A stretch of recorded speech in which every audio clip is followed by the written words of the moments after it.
The conservatism of the early English colonists in North America, their strong attachment to the English way of doing things, would play a major part in the furniture that was made in New England. The very tools that the first New England furniture makers used were, after all, not much different from those used for centuries, even millennia: basic hammers, saws, chisels, planes, augers, compasses, and measures. These were the tools used more or less by all people who worked with wood: carpenters, barrel makers, and shipwrights. At most, the furniture makers might have had planes with special edges or more delicate chisels, but there could not have been much specialization in the early years of the colonies. The furniture makers in those early decades of the 1600s were known as joiners, for the primary method of constructing furniture, at least among the English of this time, was that of mortise and tenon joinery.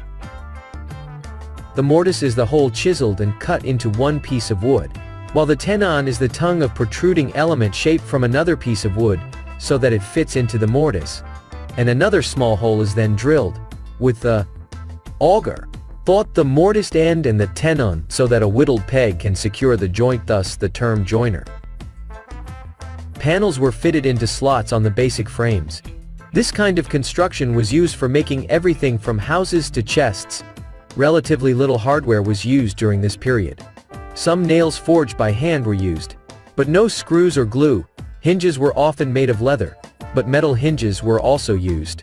The cruder varieties were made by blacksmiths in the colonies, but the finer metal elements were imported. Locks and escutcheon plates, the latter to shield the wood from the metal key, would often be imported. Above all, what the early English colonists imported was their knowledge of familiarity with, and dedication to the traditional types and designs of furniture they knew in England.